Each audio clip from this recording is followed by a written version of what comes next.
Just look at that adorable little ball of fluff. With his 4 legs, his snout and his little pointy tail, you could be forgiven for thinking this is a wolf cub. But look again, because this is a puppy.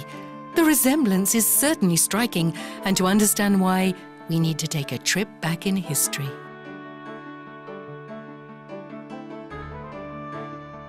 As hunter-gatherers, early man shared the same hunting grounds with wolves. Whether wolf cubs were adopted by men, or whether wolves voluntarily drew closer to humans for sustenance, over time certain wolves evolved into dogs. The domestication of dogs began some 15,000 years ago. Today's Dachshunds, Spaniels or Labradors may not look much like wolves, and yet in all cases the wolf is their common ancestor. Over the centuries, various breeds of dogs emerged. These included hunting or working dogs, family pets, or coursing hounds, and all differed according to the activity they shared with man, whether in the countryside, in the towns, or up in the mountains. This huge diversity of breeds, characteristics, and behavioral features should all be taken into account when choosing a puppy.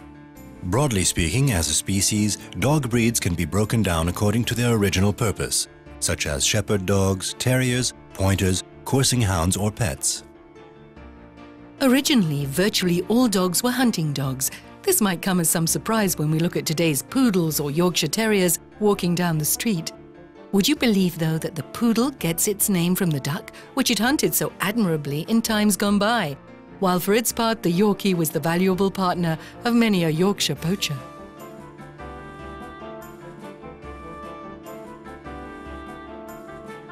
As man developed and evolved, so did his dogs. The dogs learned to guard flocks and to protect them from predators.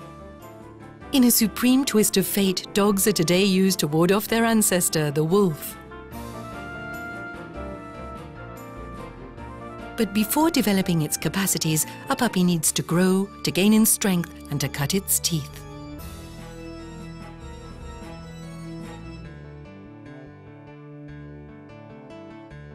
Puppies are born in litters, with the number of pups born in each round varying according to the breed. Although a small bitch may produce between 2 and 4 pups, a large bitch can carry up to 12.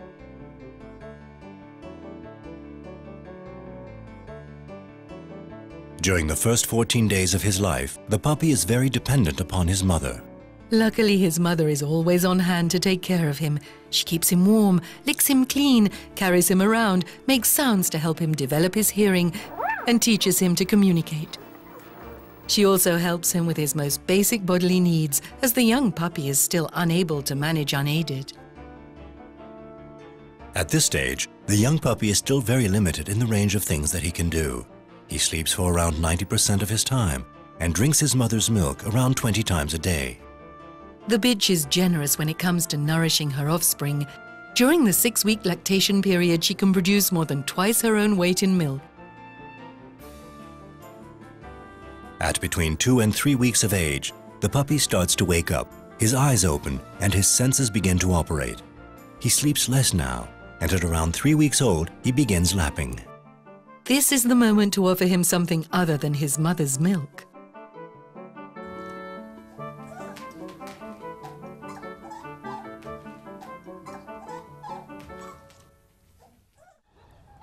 Between the first and second month of his life, the puppy begins to socialize. His senses are now keener. He is developing a sense of independence and a curiosity for the world around him. This is a very important time for him and for his future, as it is now that he's developing his behavior patterns with the other dogs, with other species, and above all, with man.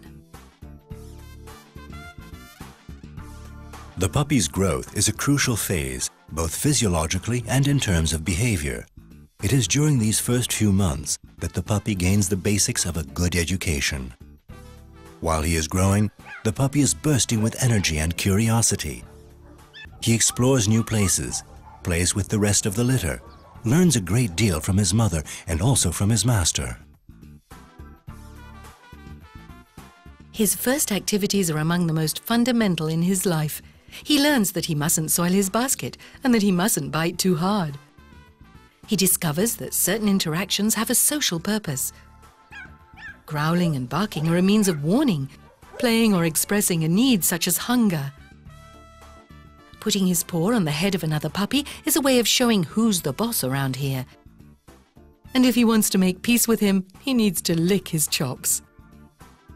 He begins to analyze the scents of other creatures, which tell him a great deal about the species and the sex of the animals. Through these first contacts and interactions, the young pup becomes part of a community in which he will learn to find his place and to abide by its rules.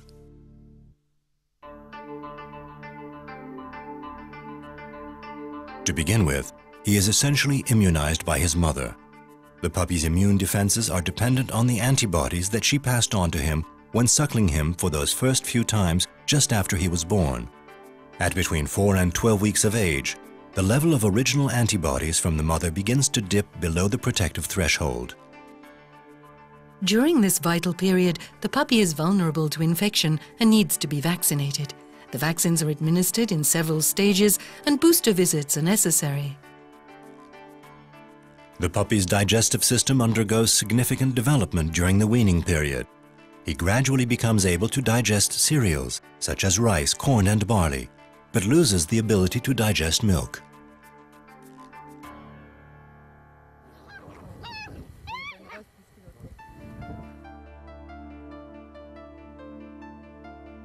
The puppy has grown up. He can now live without his mother, but the separation of the pup and the bitch must take place at the right moment, neither too early nor too late.